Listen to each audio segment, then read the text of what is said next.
আপনাদের হাতে কিভাবে দিয়ে যায়? আসসালামু আলাইকুম। আমাদের মাননীয় ভারপ্রাপ্ত চেয়ারম্যান জনাব তারেক রহমান এই জোটের ক্ষেত স্বার্থে আজকের এই যে আসনটি সরাইল এবং আশুগঞ্জ আসনটি ব্রাহ্মণবাড়িয়া 2 আসনটি আমাদের এই জমায়েতে উলামা ইসলামকে উপহার দিয়েছেন। এবং আপনারা জানেন যে বিগত দিনে এই আসন থেকে আমাদের আমিনী হুজুর আমাদের জোটগতভাবে নির্বাচন করত, কিন্তু তখন একটা নিয়ম ছিল যে জোটের থেকে যেই তারা ধানের শীষে নির্বাচন করতে পারত। কিন্তু এই বর্তমানে যে নির্বাচন কমিশন তারা সেই আইনটি সংশোধন করে দিয়ে বলেছে যে জোটের থেকে যারা নির্বাচন করবে তারা তাদের নিজস্ব মার্কায় নির্বাচন করবে। সেই হিসাবে আমাদের জোটের যে প্রার্থী জুনায়েদ আল হাবিবি, উনার মার্কা হয়েছে খেজুর গাছ। উনি আমাদের ধানের শীষের আমাদের জাতীয়তাবাদী দলের সমর্থিত প্রার্থী, কিন্তু নির্বাচনী কমিশনের আইনের কারণে ওনাকে খেজুর গাছ মার্কায় নির্বাচন করতে হয়েছে। আপনারা যারা সামনে উপবিষ্ট আছেন সবাই আমাদের দলের বিভিন্ন ইউনিয়ন, বিভিন্ন অঙ্গ সংগঠনের নেতাকর্মীরা, আপনাদের মাধ্যমে আজকে আমরা জানিয়ে দিতে চাই যে এই খেজুর গাছই কিন্তু আমাদের ধানের শীষের প্রার্থী। এবং বিগত দিনে আপনারা খেজুর গাছকে নিয়ে, ধানের শীষকে নিয়ে যেভাবে নির্বাচন করেছেন, আপনারা তো আমিনী হুজুরের নির্বাচন করেছেন, আমাদের সাত্তার ভাইয়ের সময় নির্বাচন করেছেন, ঠিক একইভাবে এই খেজুর গাছকেও আপনারা ধানের শীষ মনে করে আমাদের নির্বাচনটি আগামী দিনে নির্বাচন করতে হবে।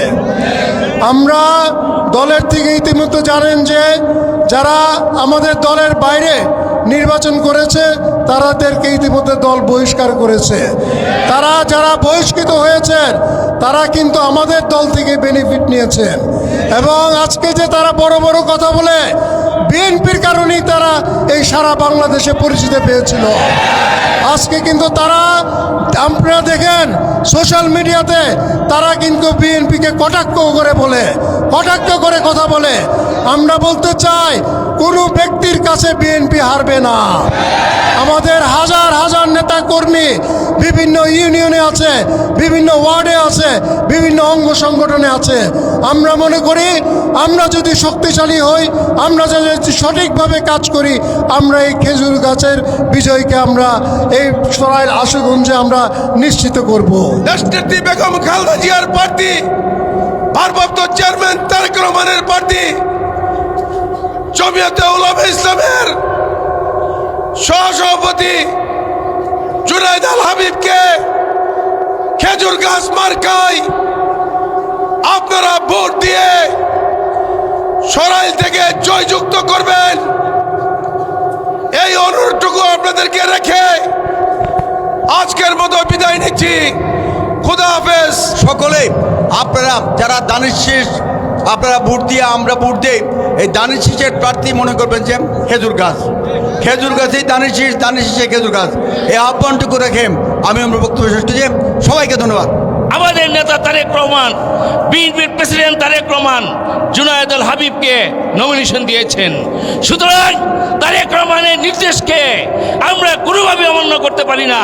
তারেক রহমানের নির্দেশে আমরা সবাই ভেদাভেদ ভুলে গিয়ে, সমস্ত অনৈক্য ভুলে গিয়ে আমরা তারেক রহমানের নির্দেশকে পালন করতে গিয়ে খেজুর গাছকে ধানের শীষ মনে করে আমরা মাঠে ঝাঁপিয়ে পড়ব।